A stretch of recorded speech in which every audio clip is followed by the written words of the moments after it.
Well, hello, everyone, and welcome to our weekly gathering here of IO's HR and One Actor as we dive into the world of work cookie, one giant and enormous work hodgepodge with chocolate chips added. Jeremy, today we're going to talk about how AI can help humans become communicators through IO psychology principles. That's a mouthful. What are we really going to talk about today?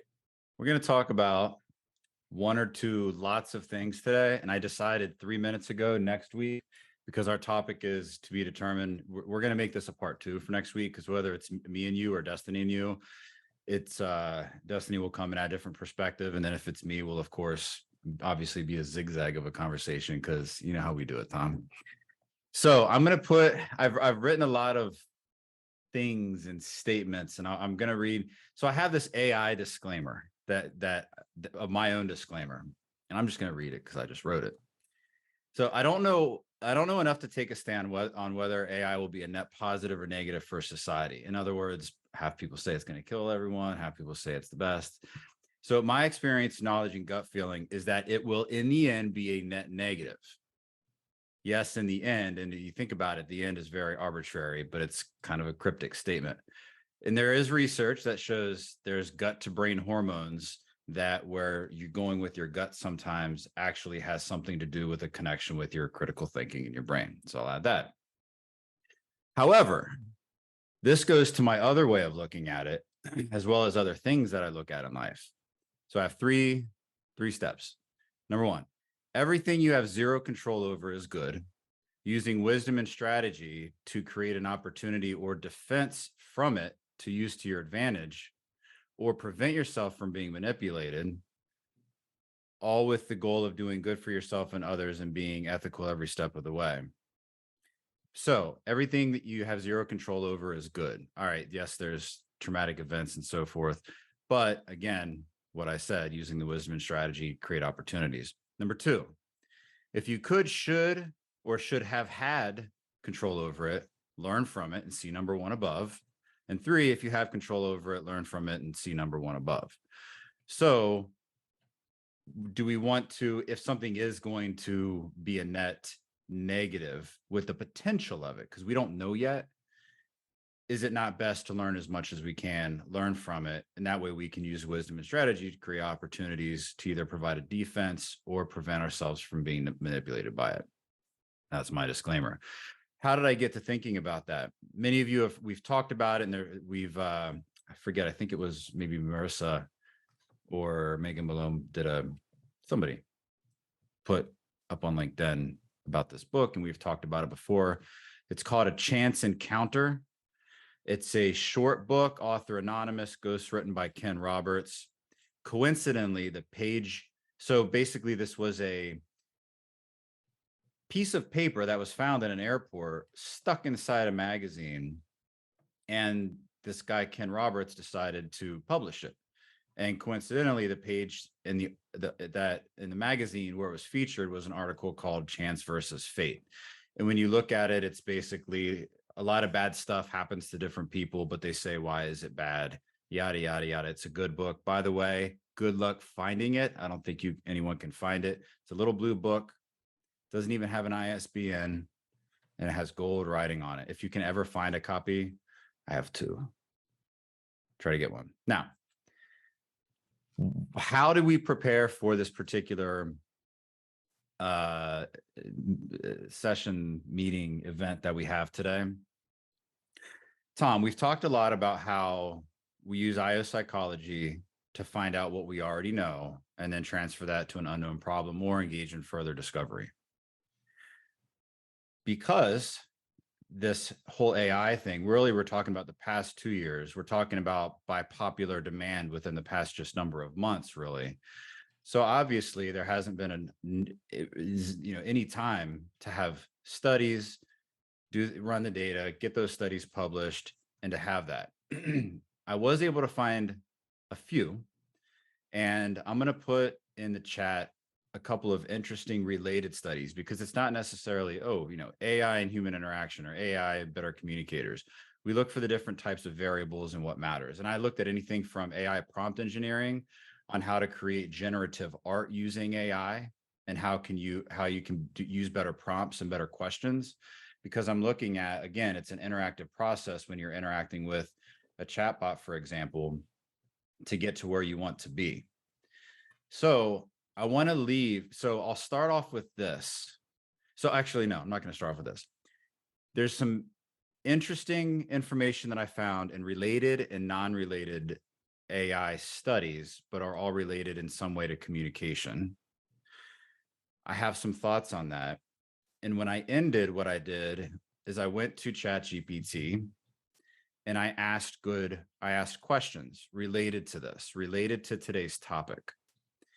One thing I found, and what I did is I started thinking I should share my experience doing my own digging versus ChatGPT when preparing for this event. Because again, we're talking about the whole idea is going to be communicating better as humans, better negotiation. And by negotiation, I mean either real negotiation or navigating conversations and leading them to a better place than they normally go, etc. So I'll mention this just in terms of the prep. I felt more productive on my own. I felt obviously more in control. When I used GPT, it just felt like I was cheating. However, the idea started to flow better with AI because I would have to change my questions and interact in a certain way to get the answers and the insight I was looking for. And I think what that did is it triggered a certain part of my mind as if I was talking to somebody, and it allowed the ideas to flow better. And I found myself taking more notes and inspirational ideas. I found that when I was doing my regular research, it involved more of looking at these research articles, the PDFs, even websites, highlighting ideas, and then writing short comments. Whereas with GPT, I got more inspiration for ideas. It seemed like there was some kind of self-reflection or interaction that kicked in. So I wanted to mention that. And then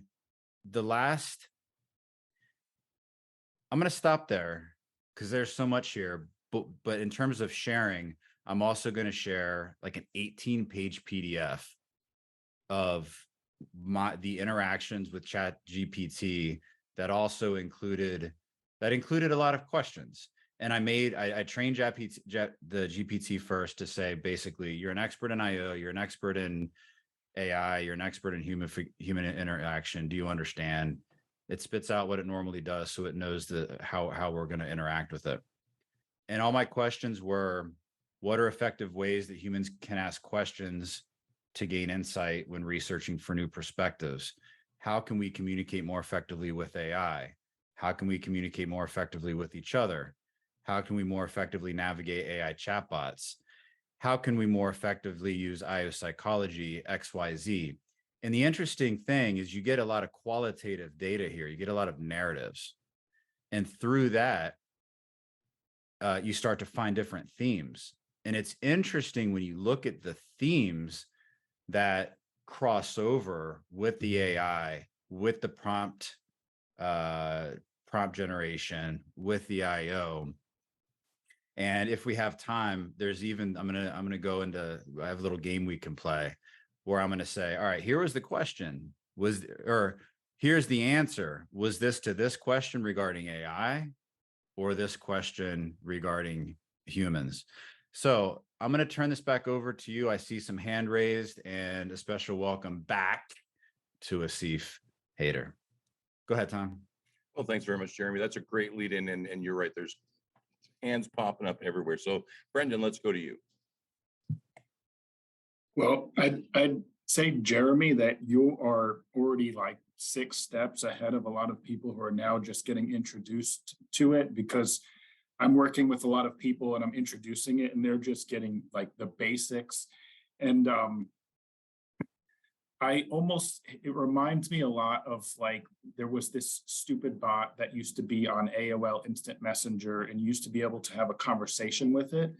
And I think when you're trying to broach the subject, I tell people it's a smart version of that can do stuff for you. so that they can start to gauge it. But you're like training it like it's a Pokemon or something, an intelligent Pokemon. So you're like 6 steps ahead than the average user right now. But I would say with regards to the inspiration part, it's huge because there is so much that we don't get started and we procrastinate on, and you can have ChatGPT start a template of, a template, start a paragraph for you that you could start using and start building upon and editing. And I think from the human inspiration portion of it, it's great to stop procrastination because it gets you started on something, which I think can be extremely helpful, because I think that's what so many people struggle with, is just finding a starting point. Well, as you were talking, I was thinking about all the grad students who may be listening to Work Cookie. Can they use ChatGPT to write their thesis? And is it going to be allowed? So my personal opinion is that that's probably unethical, because you should still be writing it yourself.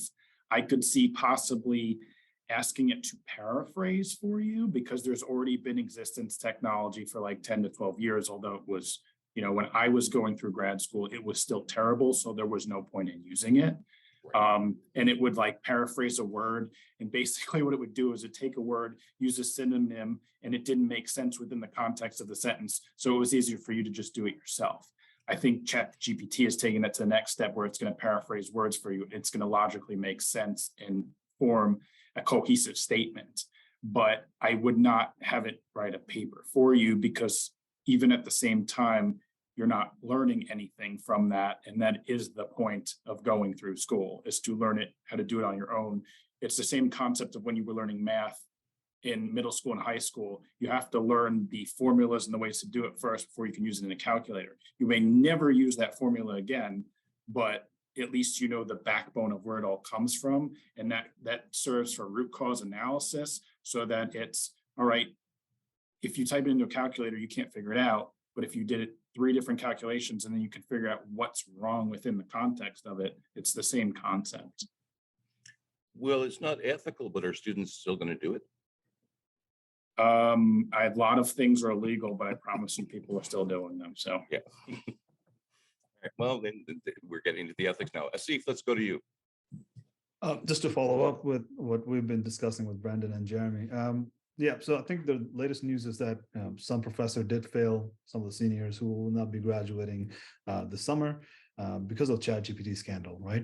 The whole class pretty much cheated off of ChatGPT.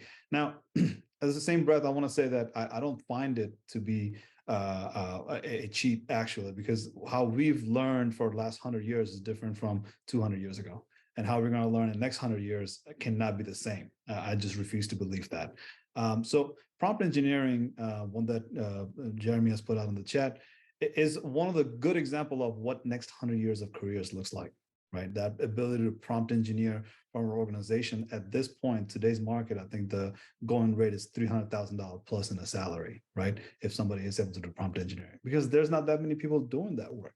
So guess what that means? The next 10 years of roles and careers that we will have, if you look at it from a hierarchy perspective, majority of them will be based on AI machine learning capability, right? How do you design one, non-technically? How do you develop one, very technically? How do you deploy one as a monitoring customer service, right? So you will have all these roles that we already have, but put AI and machine learning on top of it with that certain skill set that comes into it. So those are the roles that will evolve over time. So if I may say solution architect for technology purposes, well, your solution architect used to draw up a piece of paper or drop a document inside of Word document to, go through the whole mapping, right? Well, now you go to Microsoft Designer and you're able to type in a solution that you're looking for using just human language, and you're able to see a draw up that a solution architect probably will take 6 or 7 months to draw up, right? You're able to find all sorts of details on cost analysis, to your impact analysis, to requirement gathering documents, to design document. And not only that, you will have an archive version of it, which is that what happens after you do deploy that project. How do you keep up with that project so you can do version iteration controls, right? Those are happening instantaneously, right? So these titles that will change, this prompt engineering may sound brand new, but all the other titles that are already existing will just have AI machine learning put into it. Now, going back to something that Brandon has mentioned about education, how we learn is changing based on the fact that we are not in siloed learning environment anymore. Because how we teach in school, you are graded individually, but in your work environment where you are a person who's 18 or so, joins the work environment, and in your work, you are not likely to work in a silo at all.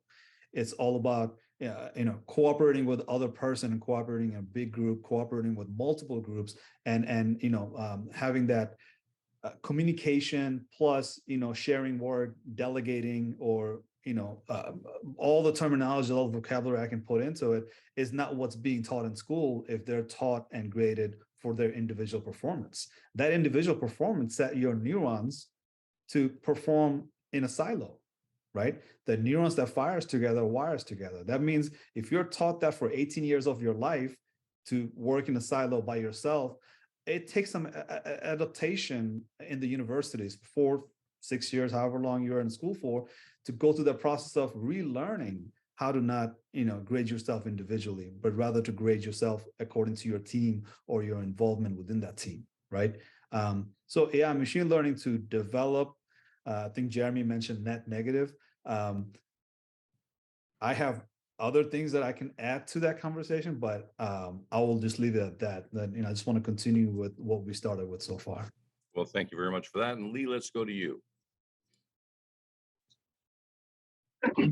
Man, so much to unpack. As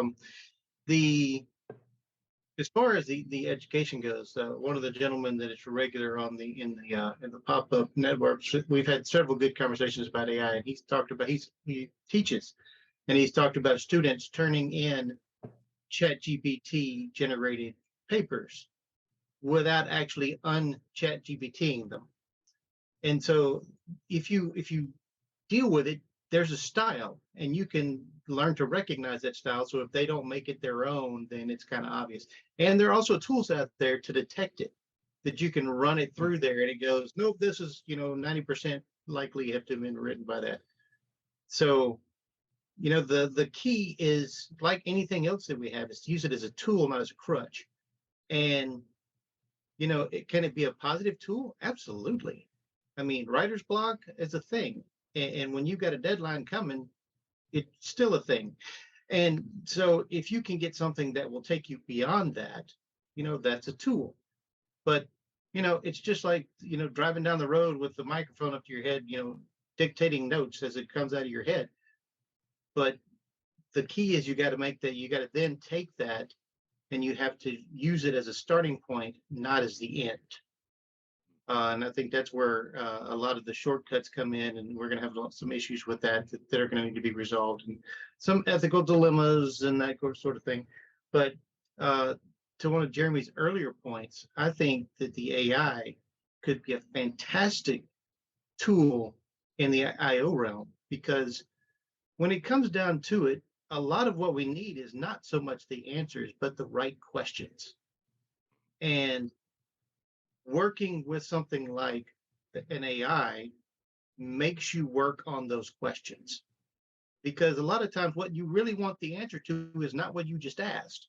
And we all know that from the other side. I mean, how many times we've gone in and dealt with a client or somebody, and they give you, this is what I want. You're like, are you sure that's what you want? Yes, it's what I want. And you give it to them. They go, that's not what I want. But that's what you asked for. So this kind of goes to the same side of that, as where you work on those prompts and you can actually get to the heart of what you're actually trying to ask when the language didn't quite translate the way that you wanted it to. So for that, as far as in the machine learning, I mean, that could be huge, just in improving our ability to ask the right questions. Well, let me ask you because Jeremy mentioned at the top of the show that he spent some time training this AI body thing, and to give it some IO psychology knowledge. So is that something that every IO should be doing right now, is teaching their their computer system, or is this something that can be added to, and so that all the IOs get together and we create one really, really smart version of this program? So like the ChatGPT IO edition. Yeah.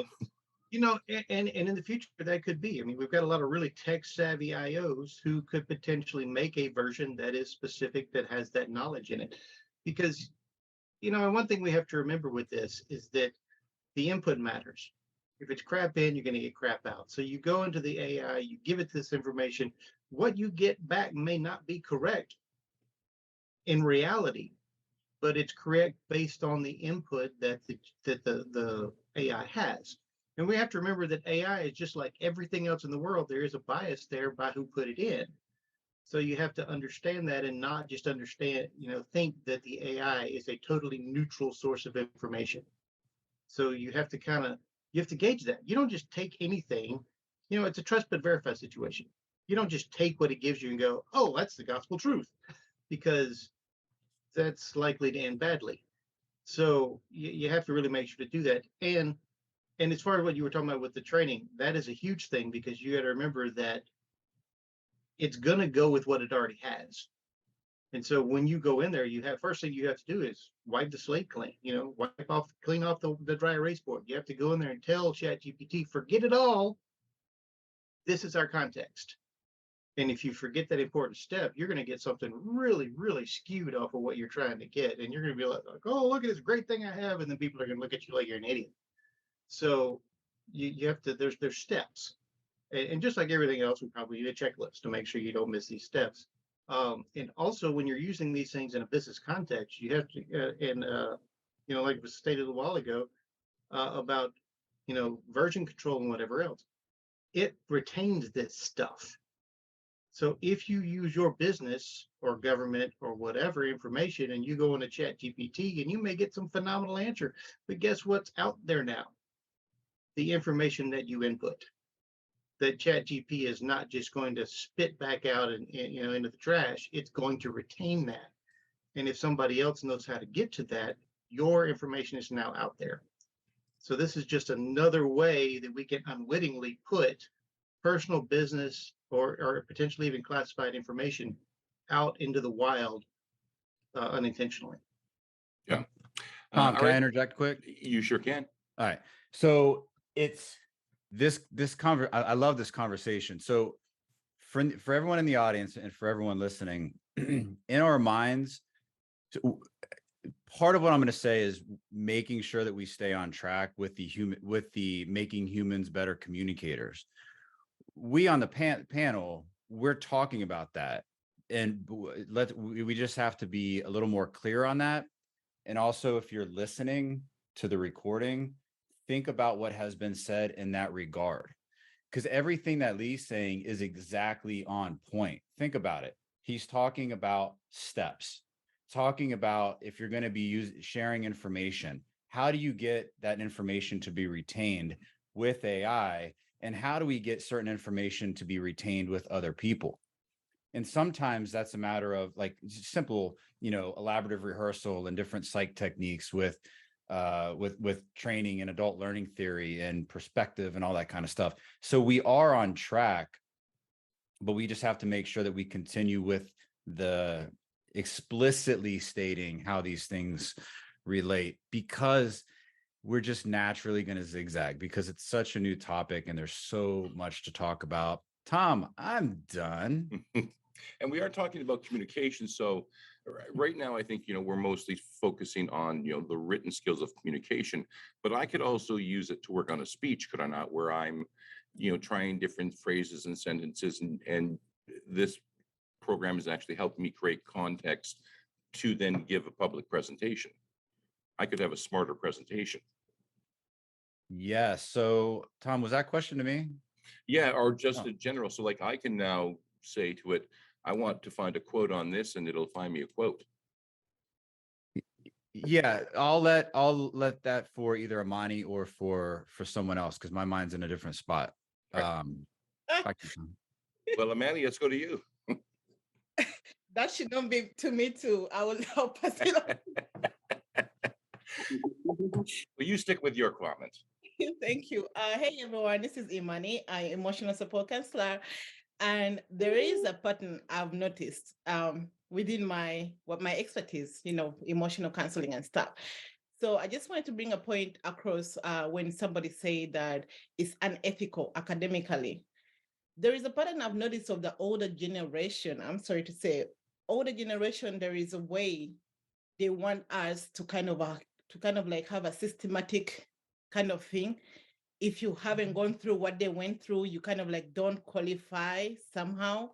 And I've noticed it either within my family members and also in my line of expertise, where they will tell you the 1, 2, 3 steps to that, 1, 2, 3 steps. And then when you kind of like come up as a young person and you do it in a better way and in a very fast way, you get like a backlash. I've seen that in my family. And then if it's not within my family, you get like resistance. And that's the kind of thing I'm seeing going on with AI thing. So when you say it's unethical, I don't know if people are noticing there is also a skill within, there's a skill people have to even use ChatGPT, to use AI.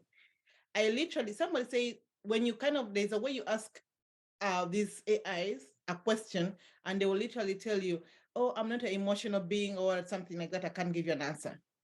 And when I change the questions, it kind of like gives me everything I need. And mind you, I'm dealing with cases whereby I have to get answers which are emotional related, and I have to get answers whereby I'm like dealing with a case that has to have the 1, 2, 3 steps within the emotional kind of like field or counseling.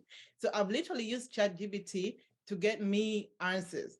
So when you say it's unethical to be used in thesis, I'm like, these people are going to have ways of how they're going to be training the AIs, the ways of how they're going to be getting their answers, and they're going to be rereading through their papers. So it's also a skill to use these AIs. So when you say it's unethical, I guess it has to be in a way, there's something that has to be reevaluated within an academic world for you to be able to be accepting of these AIs, because they have come to stay, and we just have to find ways of how we can like incorporate them within our, line of work. That's all I just wanted to say. Like, there's a little bit of resistance that's going on because of the older generation being resistant, or they just want us to have the systematic way and they don't want to get away from what they know. So that's all I just wanted to kind of like bring to your attention. Thank you so much. Well, on behalf of the older generation, I have to admit, like, what, now I've got to learn another program? I thought this stuff was supposed to make my life easier, and I've been told that for like 20 years. So when's it going to actually make my life easier? And yes, I'm sorry that if you're not as old as me, if you're not of my generation, you haven't suffered enough. You don't qualify. It's like, if you're gonna build a fire, the best way is just get 2 sticks and rub it together. Anything else, match letters, no, that's the cheating way out. Get 2 sticks. Jeremy, let's go back to you. On that note, it's going to be interesting to see when we look back, or that's 5 years from now, somebody comes back and listens to this podcast. So right now it's 2023 May. This is going to be such a Sega Genesis, Game Boy, telephone booth conversation. It really is. On that note, think about this question. Would you answer in your minds this question, and then if you could just like put some stuff in the chat or shake your head or whatever. Words are not powerful. In general, words are not powerful. Do you agree or disagree? Everyone's doing a circle, so I can't tell whether it's a yes or no. Disagree. Okay, so everyone disagrees, strongly disagree. Oh, somebody added a strongly in there, which wasn't even an option. I love it. Thanks, Nick. So think about it. You open up a dictionary. Do the words have much power or impact? They're just words. It's when you combine them is when they have their impact and their real power. Even 2 words together. actually even one word together, especially if it's a 4-letter word, addressed to you. But in general, 99% of the words in the dictionary, they're words. They're words. So it's when we put them together. I'm reading this caught my eye. I'm reading Our Daily Bread today. I'm going to read this. It's a proverb on gossip. It's Proverbs 18:1-8. I'm going to emphasize what happens when we put words together. So an unfriendly person pursues selfish ends, and against it, all sound judgment starts quarrels. Fools find no pleasure in understanding, but delight in airing their own opinions. When wickedness comes, so does content. With shame comes reproach. The words, I love this, so poetic. The words of the mouth are deep waters, but the fountain of wisdom is a rushing stream. It's not good to be partial to the wicked, and so deprive. You can see, I can't like read from something. It like messes everything up. And so deprive the innocent of justice. The lips of fools bring them strife. I love this. And their mouths invite a beating.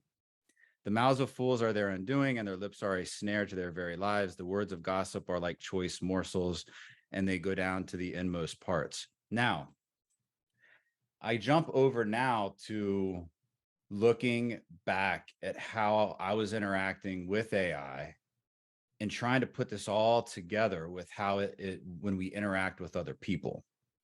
One thing I noticed, if anyone's used GPT, you feel like you stump it. You feel good because you put in something and all of a sudden it's like thinking. Usually it spits it out right away, but it's thinking. Like, oh, I asked a really good question. I stumped it. And then you realize that happens in conversations. You feel you stumped somebody. However, did I stump GPT, or was my question not good? That it had to find a workaround, figure out exactly what I was asking. So now we can start to make these parallels with human interactions. So do you really stump someone, or is are you not taking their perspective and making it easy to communicate with them so that they can provide a good interaction with you? Also, after writing a prompt, sometimes looking back, I could immediately see an effectiveness mistake. Now, when we do this with you, actually, do we do this with human interaction? Or do we only see a human mistake? Or do we only notice a mistake in something we say or a question we ask when we immediately either feel like we offended someone or feel like we didn't get our point across? And I say this, both of those are selfish feelings.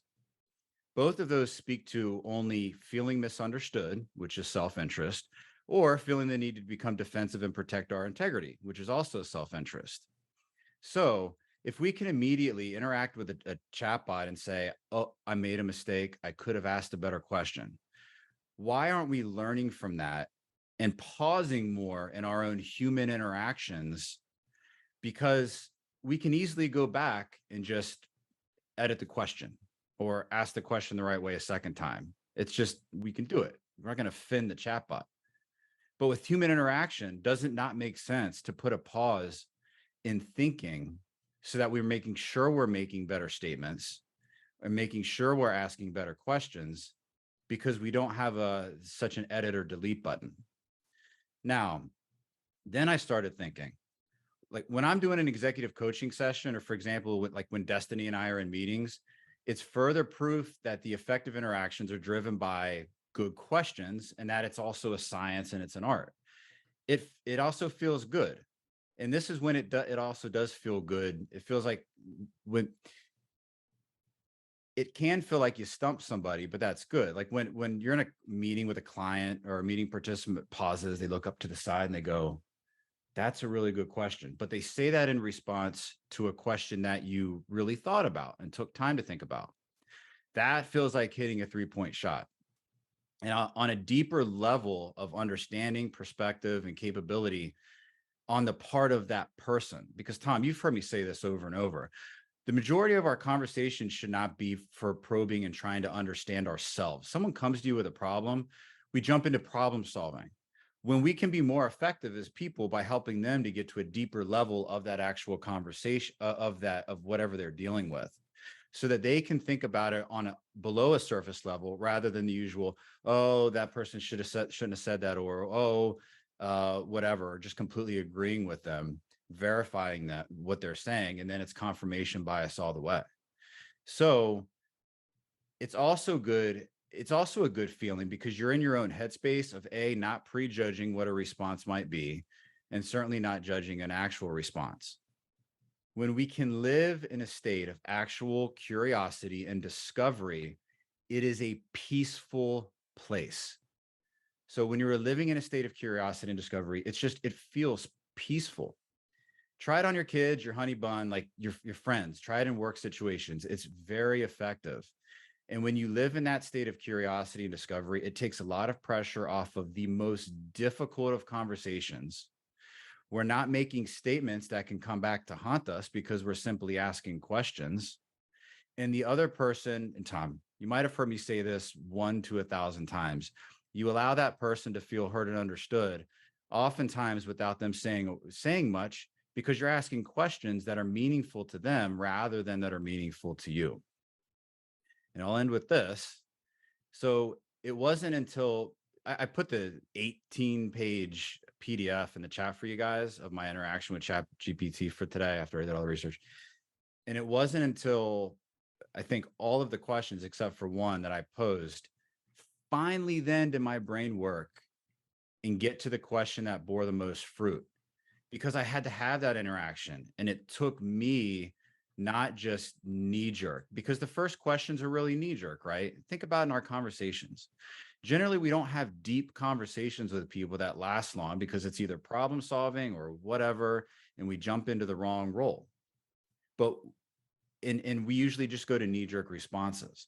But if you pause, you take that time to ask good questions, eventually you can get to the question that matters.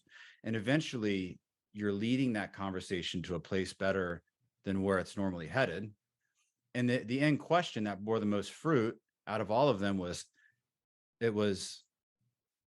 how does the study and practice of AI prompt engineering positively impact how humans can effectively interact with and communicate with each other? That's what I think bore the most fruit in terms of what I was doing, but it took a while. And this exercise in doing this was great practice in asking questions in different ways to get the desired result in depth. Now, Tom, I'm going to steal, because there's a lot of hands raised and I don't know if I'm going to have a space again. So I want to do a quick quiz for everyone, if I could. I thank everyone for your patience. So I'm putting a poll up to see if it shows. How do I launch? All right. So I'm launching this poll.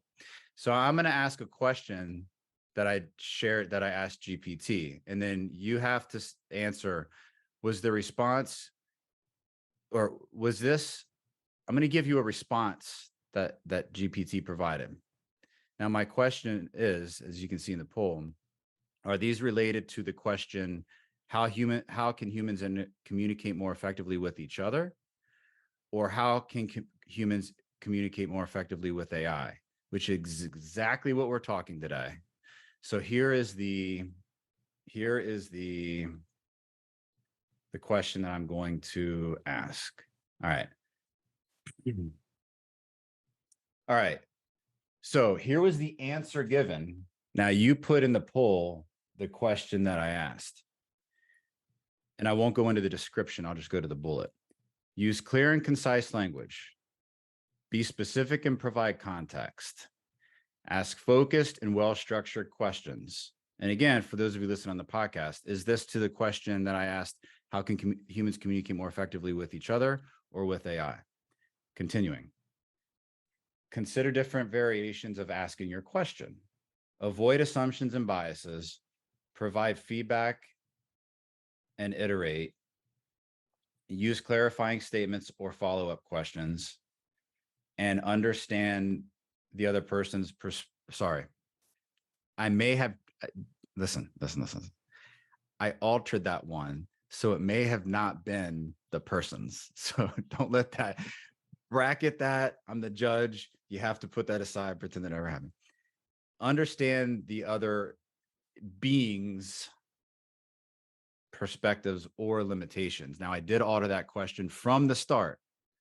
So were all those related to how can humans, the question asked, how can humans communicate more effectively with each other? or how can humans communicate more effectively with HI? Speak now or forever. And I mean forever hold your peace, because this is a point in history. It'll never happen again. Log it. The results are coming in. Oh my gosh, the results are staggering. All right.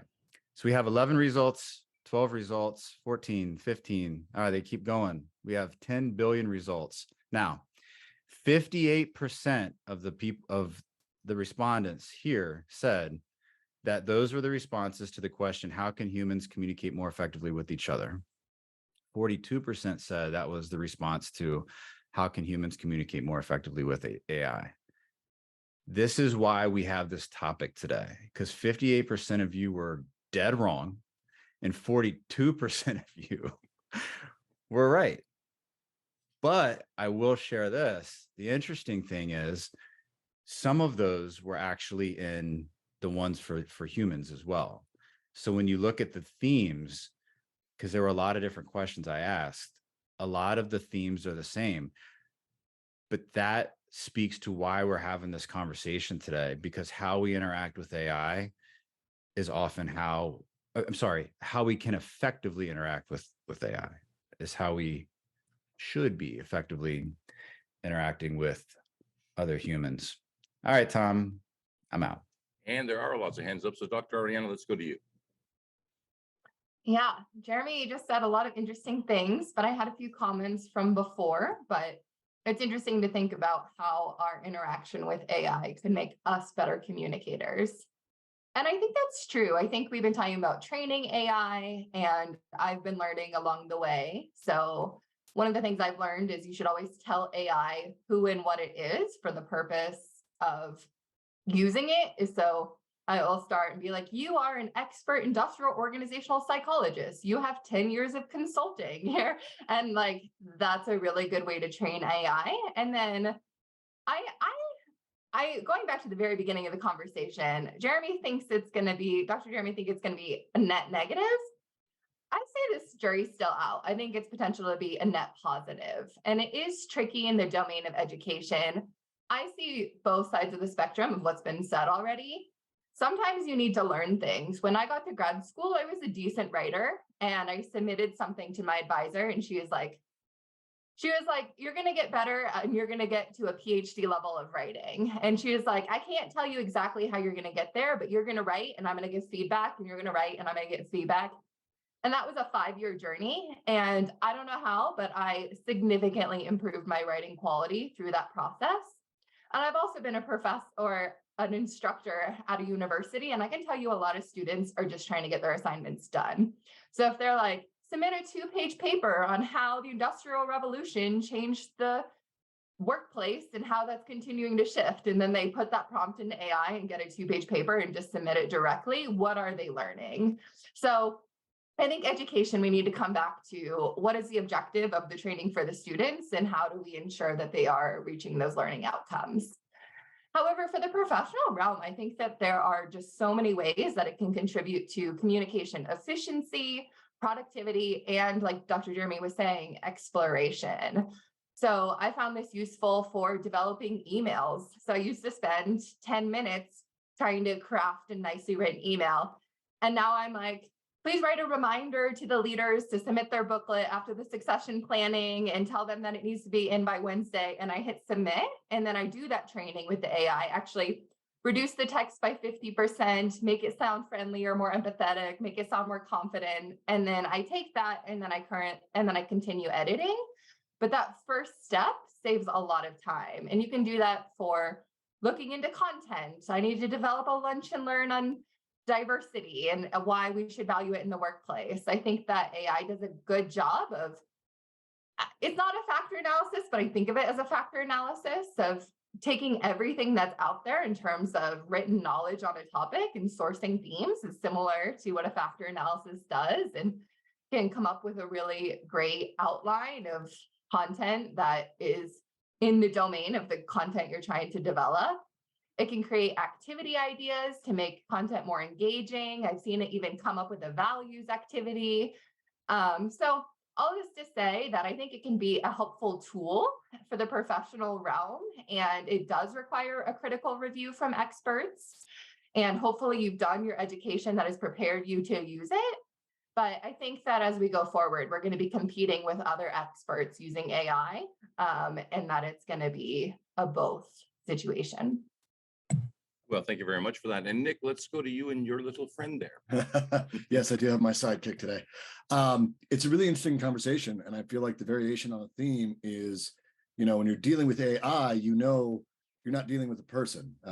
It's a shame Dr. Martha's not here, because she's always the one who reminds us that it doesn't have feelings. Don't personify it. It's just cold logic, and we have personified it. We have humanized it to a degree where you'll hear people say, "Oh, it's smarter than me."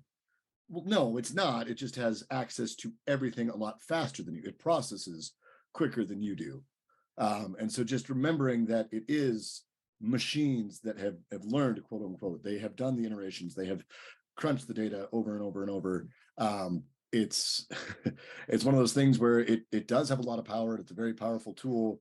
And the more we start thinking, sci-fi, and that it's going to gain consciousness and all this, it can be a really scary field to navigate.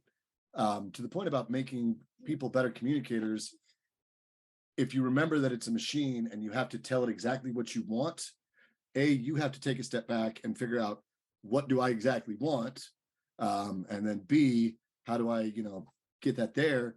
And being critical of the answers. I mean, I've seen people in the chat focus on false citations, or the hallucinations and everything that they're called, because it sounds convincing, it looks convincing, but I can be very convincing if I'm BSing somebody on a topic I know nothing about. So I think there's that critical thinking element that seems to be waking up, to say, okay, I've got to look at this, I've got to revise it, I've got to use it as a tool and a starting point, and I've got to kind of trust but verify sort of mentality. And hopefully that would go to all aspects. If you're looking at an email or things like that, was this written by a human or by AI? We've got to, that bell will start going off in people's head as well. So I think just that media criticality is good in general. It takes effort, it takes concentration, and not everybody wants to do it. But if that is a byproduct of navigating the new AI field, yeah, he's excited about it too. I think we'll be in a better spot for it. Yeah, a lot of this will be worked out by the time he hits the workforce. Hopefully. Jeannie, let's go to you. Yeah, so I just wanted to answer Jeremy's questions a little bit earlier about, well, first of all, when you talk to anybody, you have to kind of set the boundaries of, what knowledge do you bring to the table? But isolating, I had an undergrad teacher once tell me, you have to pretend like your audience doesn't know anything. You have to strip away everything down to the bare minimum. And so if you say it in your research paper, you have to cite it. You have to say how you know, what you know, and you're educating the other person basically on everything. So talk to them like they don't know anything at all. So when you're telling AI to forget everything I told you, and then you're supplying the information to them, you also have to realize where they're getting their source and is it valid? And so when you're going through the validation process, you have to consider the sources. Where is the source that they're getting their information from? And if you're going to cite that source in your paper, you have to verify that it is empirical, that it is research backed, because if it's not and you quote that in your paper, then you run the risk of not being accredited either. So make sure you know what you're talking about, make sure you're citing what I mean, AI is great in the sense that it'll give you the information and you can ruminate about it, but you also have to be able to cite it in a way that you would be given credibility and like what you're talking about, not just sound like what you're talking about, but prove it. Yeah, as you're creating anything, you've got to know, who is the audience? Who am I actually directing this to? Because that can change how you present the information. Thank you very much for that. Asif, let's go to you. Yeah, I was chatting away in the chat room there, having some fun. But I do want to capture this whole conversation here about with knowing, doing, and being, right? That is all eventual process that not just an organization, but historically how humans have behaved towards, once you find a exposure to a knowledge, then if you do it, and then if you keep doing it long enough, you become it, right? And becoming it means that you have to start the process of knowledge all over again, which means that preferably you continuously learn on a daily basis. And AI machine learning is no different. So I just want to kind of give the glimpse into what happened with ChatGPT when it was first released, right? Prior to that, it was ready for release 6 months before that. But what they went through is the fact that they knew how to, pen test, have a blue team and red team attack it. So that way they're able to figure out data poisoning, data sabotage, and all those sort of things that they had to know about so they can do something about it and be a secure system that user can have a good experience with a siloed knowledge base. And that siloed knowledge base, if you can imagine, it's just a data center that is connected to the rest of the world, and that rest of the world is only connected one way, as in the chat GPT is not able to connect to the internet. So recently they have opened it up to the internet. And now, earlier I mentioned, if you want the source to be validated, ChatGPT might not do a good job at it because it has to respond very fast with the knowledge set it already has in place. But now that it's connected to the internet, they're testing it and it slows down a little bit because now it's going through multiple levels of data sets, which it probably isn't really trained on very easily or previously.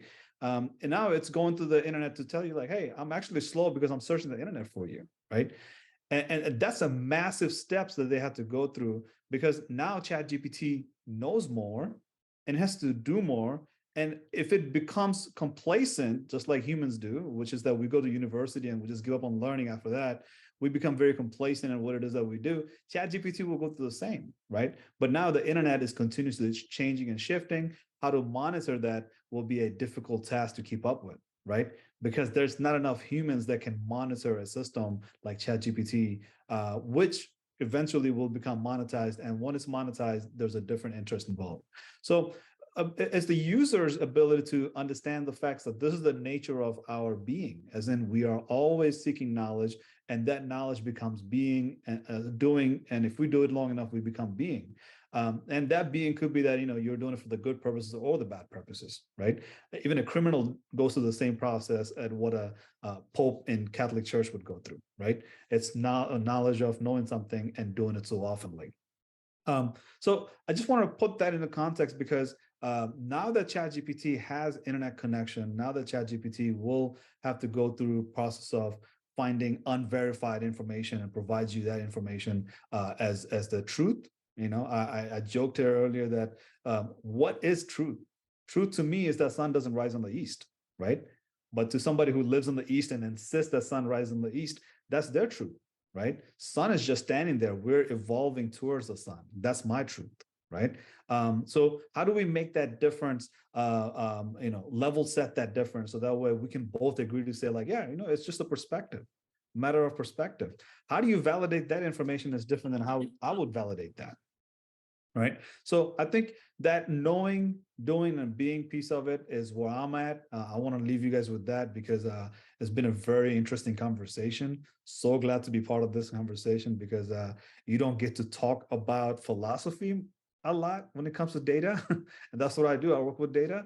Data doesn't care about philosophy, neither does the data users. So very glad that I've been invited to this conversation and glad to be here. Thank you all so much. Well, thank you very much for sharing your voice with us and adding to the great knowledge base that we get here every single week. Aaron, let's go to you.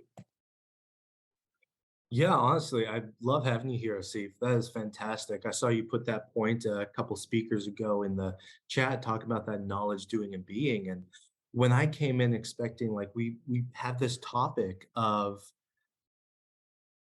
AI creating better communicators out of humans, so I really sat and thought on that. And the same concept kept coming up to me of human nuance, the difference of like AI, like we said, can bring out the cognitive, can give us the bullet points of, hey, you want to get hired, make eye contact, shake their hand firmly, all those things. But then you have to go out and do it. And part of the human experience is being messy. You know, we talk about communication, but when I hear communication as a coach, I hear connection. And I think, okay, how do we connect? And a lot of it's from being messy, from doing things improperly. And we talk about these prompts that we put in for the Chat GPT, and sometimes it needs to clarify it. You put in a prompt, and as Jeremy mentioned, oh, I might have asked something poorly. And so to me, some of it comes into the point of this bot's going to see things cognitively, but we as humans have to understand that there's an emotional aspect that might in the future, you know, if we think, you know, robot overlords, then they could emulate, but they can't copy. You can't copy emotion. You can emulate it. We have narcissists, we have psychopaths, we have sociopaths. They can emulate it, they can fake it, and maybe a robot would be able to do that. But it's us as human beings that need to understand that the emotion comes into play when we operate with these machines, with these tools.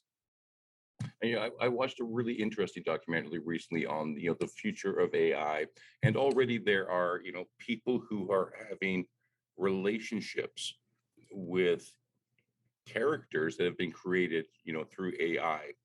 And one of the people who, you know, he is in love with his AI partner, you know, was asked the question, well, is that real? And his response was, well, it's real for me.